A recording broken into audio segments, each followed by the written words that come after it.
नमस्कार साथियों, मैं रविंद्र कुमार, वरिष्ठ अध्यापक समाज विज्ञान। स्वागत करता हूं आपके अपने channel GK by Ravi sir में। आज अपन कक्षा 12 के दूसरा अध्याय सत्ता के वैकल्पिक केंद्र के बारे में अध्ययन करेंगे। यूरोपीय संसद का पहला प्रत्यक्ष चुनाव कब हुआ था? तो साथियों, जो यूरोपीय संसद है उसका पहला चुनाव कब हुआ था? तो ध्यान रखना, जून 1979 के अंदर यूरोपीय संसद का पहला चुनाव हुआ था। चीन ने कृषि का निजीकरण कब किया था? यानी चीन ने कृषि का निजीकरण, कृषि को निजी हाथों में कब दे दिया था? तो ध्यान रखना साथियों, 1982 को चीन ने कृषि का निजीकरण कर दिया था। वैसे इसमें एक क्वेश्चन और आ सकता है, चीन ने कृषि का निजीकरण कब किया था? ये तो ध्यान रखना 1982 को किया था। एक प्रश्न और आ सकता है, चीन ने उद्योगों का निजीकरण कब किया था? किसका निजीकरण? उद्योगों का। चीन ने उद्योगों का निजीकरण कब किया था? तो ध्यान रखना साथियों, चीन ने उद्योगों का निजीकरण 1998 के अंदर किया था। 1998 में चीन ने उद्योगों का निजीकरण किया था। यूरोपीय आर्थिक सहयोग संगठन की स्थापना कब की गई थी? यूरोपीय आर्थिक सहयोग संगठन, इसकी स्थापना कब की गई? तो 1948 के अंदर यूरोपीय आर्थिक सहयोग संगठन की स्थापना की गई थी। इसमें अपना दूसरा सही हो जाएगा। यूरोपीय परिषद का गठन कब किया गया? यूरोपीय परिषद का गठन सन 1949 के अंदर किया गया था। यूरोपीय परिषद का गठन 1949 में किया गया। यूरोपीय परिषद, इसका गठन क्यों किया गया? इसलिए किया गया कि इसमें आपस में राजनीतिक सहयोग करना, यानी जितने भी यूरोपीय संघ में शामिल देश थे वो आपस में आर्थिक सहयोग करने के लिए इसका गठन किया गया था। यूरोपीय इकोनॉमिक कम्युनिटी, यूरोपीय आर्थिक समुदाय का गठन कब किया गया? मार्च 1957 में यूरोपीय इकोनॉमिक कम्युनिटी का गठन किया गया था। आसियान का मुख्यालय कहाँ स्थित है? आसियान का मुख्यालय जकार्ता, इंडोनेशिया के अंदर स्थित है। इंडोनेशिया, जकार्ता इंडोनेशिया के अंदर इसका मुख्यालय स्थित है। तो ध्यान रखना साथियों, आसियान का मुख्यालय कहाँ पर है? जकार्ता, इंडोनेशिया के अंदर स्थित है। अब अपन आसियान के बारे में चर्चा कर लेते हैं, तो यहीं से बहुत सारे क्वेश्चन तुम्हारे एग्जाम में आएंगे। तो ध्यान रखना साथियों, आसियान का पूरा नाम क्या है? तो आसियान दक्षिण पूर्व एशियाई राष्ट्रों का संगठन है। यानी आसियान का पूरा नाम क्या है? दक्षिण पूर्व एशियाई राष्ट्रों का संगठन। इसकी स्थापना कब की गई? 8 अगस्त 1967 को। इसकी स्थापना कब की गई? 8 अगस्त 1967 को। 8 अगस्त 1967 को इसकी स्थापना आसियान की गई थी। आसियान में जब आसियान की स्थापना हुई तो उसमें कितने देश थे? तो 5 देश थे। आसियान की स्थापनाकर्ता कितने देश थे? 5 देश थे। आसियान की स्थापना कहाँ पर हुई थी? बैंकॉक के अंदर हुई। कहाँ पर हुई आसियान की स्थापना? बैंकॉक के अंदर आसियान की स्थापना हुई थी। आसियान जो स्थापनाकर्ता 5 देश कौन से थे? तो एक इंडोनेशिया है, मलेशिया है, फिलीपींस है, सिंगापुर है और थाईलैंड है। इंडोनेशिया, मलेशिया, फिलीपींस, सिंगापुर और एक है थाईलैंड। इन 5 देशों को आसियान का स्थापनाकर्ता माना गया है। आसियान का मुख्यालय कहाँ पर है? आसियान का मुख्यालय जकार्ता, इंडोनेशिया के अंदर है। आसियान का स्थापना की, इसका उद्देश्य क्या था? इसका आसियान की स्थापना का उद्देश्य था आर्थिक विकास को तेज करना तथा सामाजिक व आर्थिक विकास हासिल करना। यानी आर्थिक, जो आसियान के जो सदस्य देश है उसमें आर्थिक विकास को तेज करना और सामाजिक व आर्थिक विकास को हासिल करना था। वर्तमान में पूछे तो आसियान में कितने सदस्य देश हैं? तो ध्यान रखना साथियों, वर्तमान में आसियान में 11 सदस्य देश हैं। पहले 10 हुआ करते थे, आपको सभी 10 ही बताएंगे।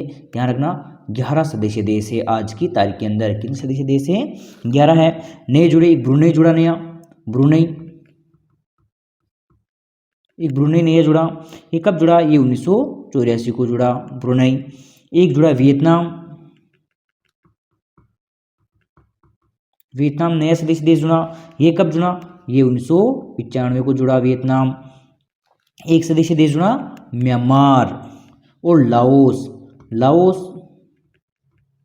एक है म्यांमार। ये कब जुड़े? ये दोनों सदस्य देश 1997 के अंदर जुड़े। 1997 के अंदर दोनों सदस्य देश जुड़े। एक सदस्य देश जुड़ा था कंबोडिया,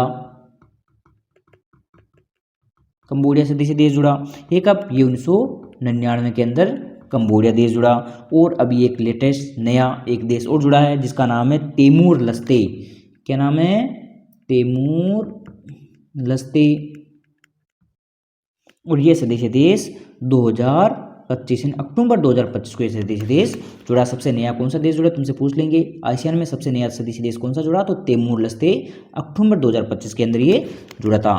1978 के पश्चात चीन ने कौन सी नीति अपनाई? यानी 1978 के पश्चात चीन ने अपने देश का विकास करने के लिए कौन सी नीति अपनाई? तो खुले द्वार की नीति। यानी चीन जो की अर्थव्यवस्था है सभी के लिए खोल दी गई, कोई भी देश अब आकर चीन में व्यापार कर सकता था। खुले द्वार की नीति। वर्तमान में यूरोपीय संघ के सदस्य देशों की संख्या कितनी है? यानी वर्तमान के अंदर जो यूरोपीय संघ है इसमें सदस्य देशों की संख्या कितनी है? तो ध्यान रखना साथियों 27 देश है। इसके अंदर पहले 28 देश हुआ करते थे, लेकिन एक जो ग्रेट ब्रिटेन है वो इससे अलग हो गया है और वर्तमान में 27 देश बचे हैं। तो सबसे यूरोपीय संघ का 28वां सदस्य कौन सा देश बना? यानी 28वां सदस्य देश कौन सा बना? तो क्रोएशिया बना। कौन सा बना? क्रोएशिया। लेकिन ये देश बना उसके बाद ग्रेट ब्रिटेन इससे अलग हो गया। तो वर्तमान में कितने सदस्य देश बचे इसके अंदर? 27 सदस्य देश बचे। आसियान किस प्रकार का संगठन है? तो आसियान ध्यान रखना एक एशियनिक आर्थिक संगठन है। कैसा संगठन है? एशियनिक, यानी इसके अंदर कोई सेना नहीं है और आर्थिक आपस में आर्थिक विकास करने का एक संगठन है आसियान। आसियान की स्थापना का प्रमुख उद्देश्य क्या था? मैंने तुम्हें भी बताया था। आसियान की स्थापना करने का सबसे प्रमुख उद्देश्य क्या था? जो आपस में जो इसके सहयोगी देश हैं उसमें आर्थिक, सामाजिक और सांस्कृतिक विकास करना। यह आपस के सहयोगी देशों में आर्थिक, सामाजिक और सांस्कृतिक विकास करना। कितने इसके सहयोगी देश हैं? आसियान में कितने देश हैं? तो 11 देश हैं। यूरोपीय संघ की स्थापना किस संधि द्वारा हुई? यानी यूरोपीय संघ इसकी स्थापना किस संधि द्वारा हुई? तो यूरोपीय संघ की स्थापना 7 फरवरी 1992 को एक मोस्टिट संधि हुई, इसके द्वारा यूरोपीय संघ की स्थापना हुई थी। आसियान की स्थापना किस संधि द्वारा हुई? तो आसियान की स्थापना बैंकॉक घोषणा के द्वारा हुई, यानी बैंकॉक संधि हुई थी बैंकॉक के अंदर 8 अगस्त 1967 को, और उसी संधि के द्वारा आसियान की स्थापना की गई थी। आसियान का पूरा नाम बताइए। आसियान का भी मैंने तुम्हें बताया, दक्षिण पूर्व एशियाई राष्ट्रों का संगठन, यानी association of south east Asian Nations. Says, says क्या है? सेज स्पेशल इकोनॉमिक जोन, ये विशेष चीन में काम करता है। कहाँ काम करता है ये? चीन के अंदर। विशेष आर्थिक क्षेत्र, स्पेशल इकोनॉमिक जोन। चीन में ओपन डोर पॉलिसी, मुक्त द्वार की नीति, खुले द्वार की नीति कब अपनाई गई? तो 1978 में अपनाई। और किसने अपनाई? देंग सियाओपिंग ने चीन में ओपन डोर पॉलिसी अपनाई थी। यूरोपीय संघ को शांति का नोबेल पुरस्कार कब मिला था? यूरोपीय संघ ने शांति स्थापना करने का काम किया पूरे विश्व के अंदर, इसलिए इन्हें शांति का नोबेल पुरस्कार मिला था। वो कब मिला? 2012 के अंदर। एशिया का कौन सा देश G7 का सदस्य देश है? एशिया महाद्वीप में कौन सा देश जो G7 जो पूरी दुनिया के सबसे विकसित देशों का एक समूह है G7, पूरी दुनिया के सबसे विकसित देशों का समूह है G7, उसका कौन सा देश सदस्य है एशिया महाद्वीप से? तो जापान है। कौन सा सदस्य देश है? जापान। जापान इसका सदस्य देश है।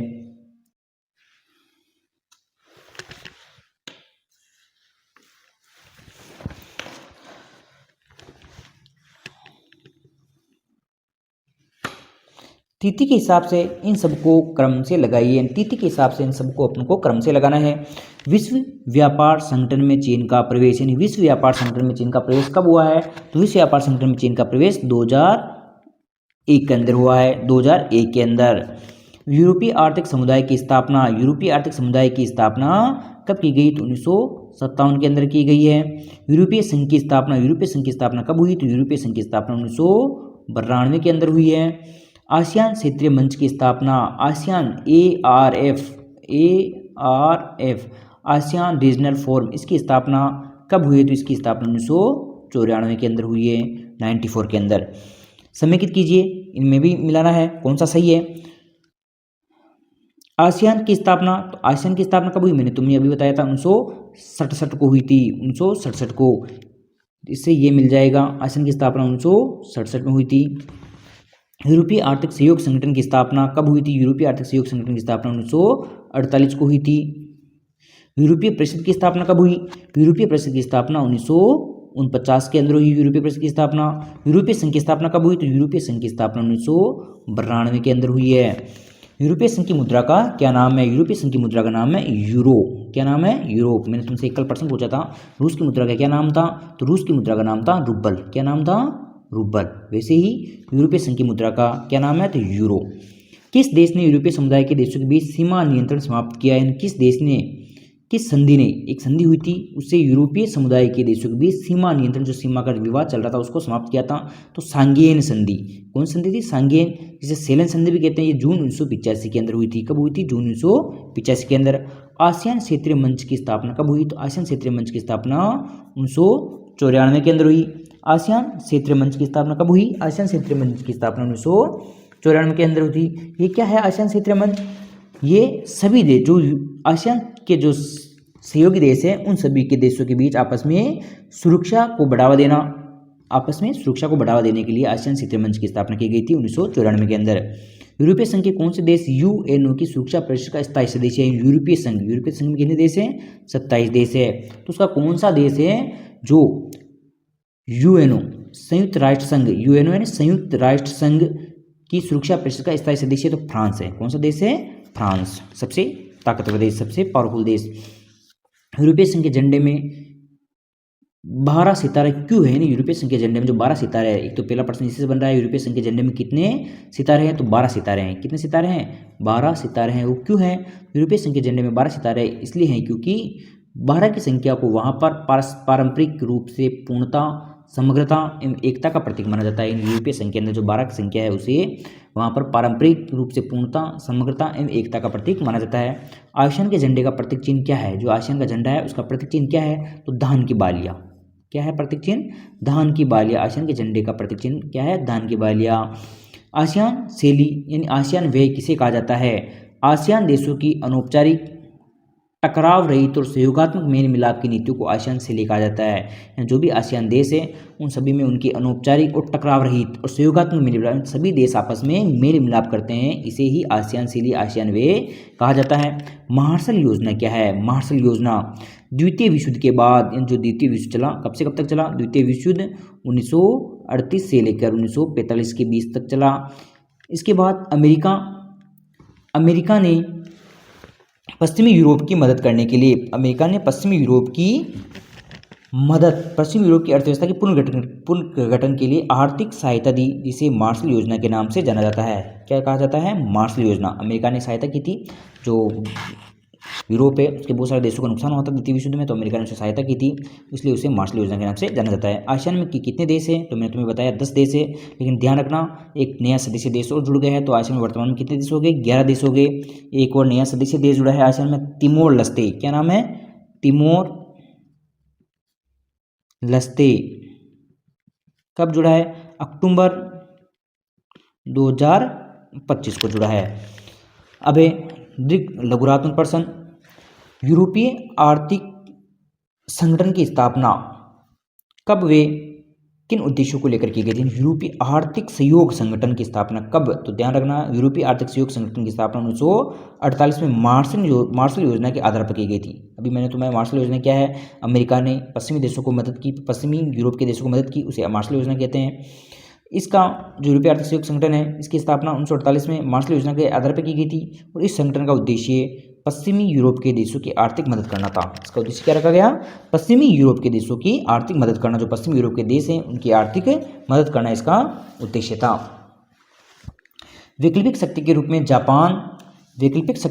जापान प्रभावकारी शक्ति है, इस कथन पर प्रकाश डालिए। वैकल्पिक शक्ति के रूप में जापान प्रभावकारी है, इस कथन पर प्रकाश डालिए, अथवा जापान की अर्थव्यवस्था पर प्रकाश डालिए, यानी जापान की अर्थव्यवस्था कैसी है। तो वैकल्पिक शक्ति के रूप में जापान एक प्रभावकारी देश है। जापान की आर्थिक समृद्धि और प्रभाव को निम्न बिंदु के अंतर्गत देख सकते हैं। जापान की अर्थव्यवस्था को निम्न बिंदु के अंदर देख सकते हैं। द्वितीय विश्व युद्ध के बाद से जापान ने तीव्र गति से विकास किया। जब द्वितीय विश्व युद्ध खत्म हुआ उसके बाद से जापान ने अपना विकास तीव्र गति से किया था।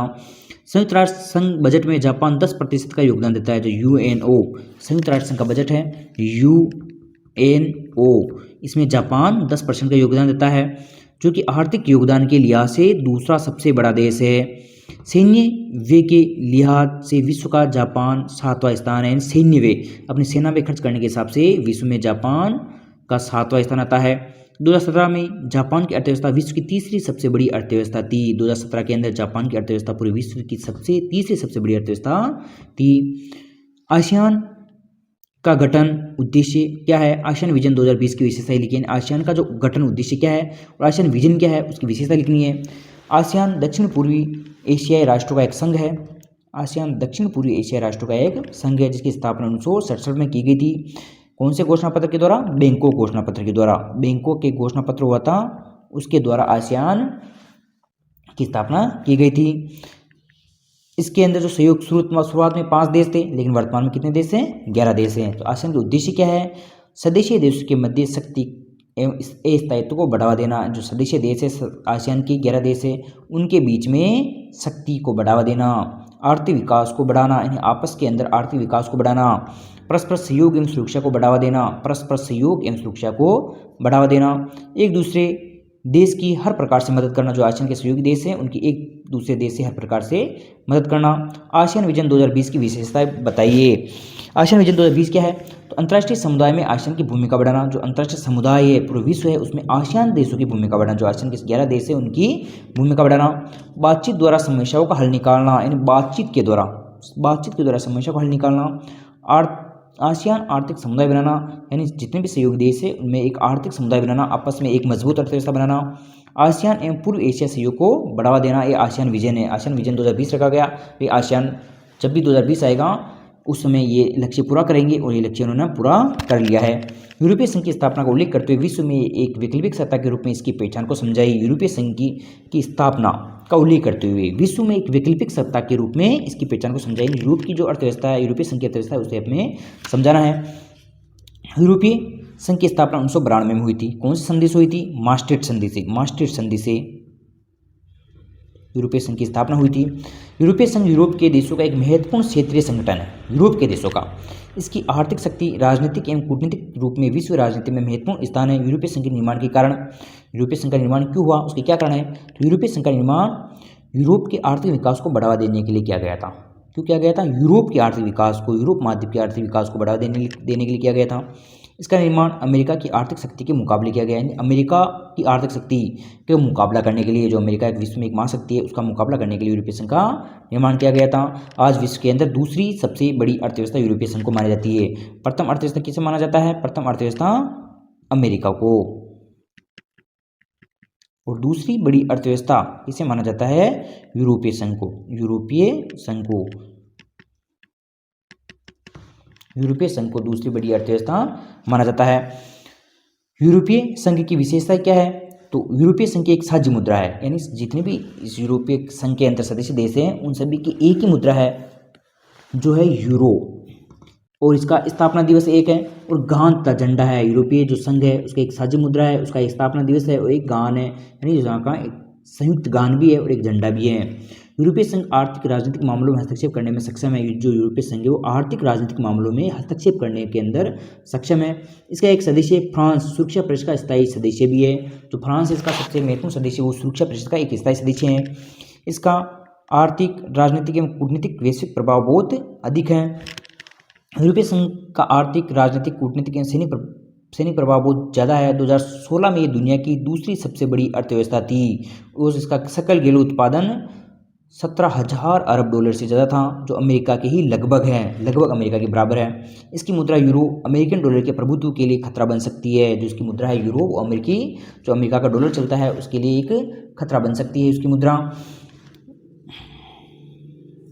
विश्व व्यापार में इसकी हिस्सेदारी अमेरिकी डॉलर से 3 गुना ज़्यादा है और इसके कारण ये अमेरिका और चीन से व्यापारिक विवाद में पूरी धौंस के साथ बात करता है। यानी विश्व व्यापार के अंदर जो व्यापार होता है उसके अंदर यूरोपीय संघ की हिस्सेदारी अमेरिका से भी ज़्यादा है। तो आसियान विजन 2020 की मुख्य बातें क्या थी? अभी अपन देखिए आसियान विजन 2020 की मुख्य बातें क्या है।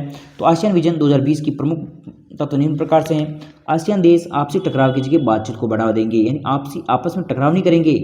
इसलिए क्या, जो भी कोई विवाद होगा उसको बातचीत के द्वारा सुलझा लेंगे आसियान के देश। अंतर्राष्ट्रीय समुदाय में एक विशिष्ट क्षेत्रीय पहचान को बनाना, जो अंतर्राष्ट्रीय समुदाय है उसमें अपनी एक विशिष्ट क्षेत्रीय पहचान बनाएंगे। सुरक्षा समुदाय, आर्थिक समुदाय और सामाजिक सांस्कृतिक समुदाय के माध्यम से क्षेत्रीय हितों की रक्षा करेंगे। क्षेत्र के हित हैं उनकी रक्षा करेंगे। आसियान शैली, दक्षिण पूर्वी एशिया के समस्त देशों के परस्पर विवादों को हल करना, आर्थिक सहायता प्रदान करना आसियान शैली बनाई गई है। निवेश, श्रम और सेवाओं के मामले में मुक्त व्यापार क्षेत्र बनाना और क्षेत्रीय देशों में अमेरिका के वर्चस्व को रोकना, ये आसियान विजन 2020 की मुख्य बातें हैं। अब चीनी अर्थव्यवस्था क्या है, चीनी अर्थव्यवस्था के बारे में अपन अध्ययन कर लेते हैं। भाई चीनी अर्थव्यवस्था क्या है, चीन ने अपना विकास कैसे किया है उसके बारे में तो ध्यान रखना साथियों। चीनी अर्थव्यवस्था का उत्थान, किसका, चीनी अर्थव्यवस्था का उत्थान। तो 1949 में माओ के नेतृत्व में साम्यवादी क्रांति आई थी। चीन के अंदर 1949 के अंदर माओ के नेतृत्व में कौन सी क्रांति आई थी, साम्यवादी क्रांति। माओ लाल किताब का प्रतीक माना जाता है, लाल किताब, ध्यान रखना, लाल किताब एग्जाम में क्वेश्चन पूछेंगे, लाल किताब का प्रतीक माओ। इसका संबंध सोवियत गणराज्य था, जो चीन था, जब चीन ने अपना जो स्थापना की उस समय इसका संबंध किससे था, सोवियत गणराज्य, अपना झुकाव रूस की तरफ, सोवियत संघ की तरफ रखा था।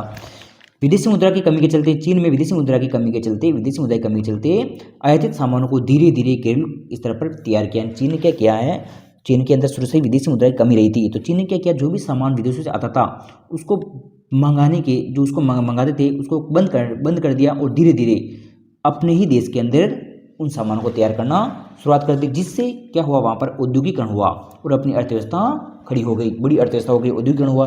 क्यों हुआ, क्योंकि उसने बाहर से जो सामान आते थे उसको मंगाना बंद कर दिया और अपने देश के अंदर बनाने लगे। इससे उद्योगों का विकास हुआ और अर्थव्यवस्था बड़ी हो चुकी थी। अपने नागरिकों के लिए रोजगार, सामाजिक कल्याण योजनाएं और शिक्षा, स्वास्थ्य सुविधाएं विकसित की, यानी अपने देश के नागरिकों के लिए उसने रोजगार के साधन विकसित किए, सामाजिक कल्याण की योजनाएं चलाई, शिक्षा की व्यवस्था की, स्वास्थ्य की व्यवस्था की और जो सारी सुविधाओं को विकास किया था।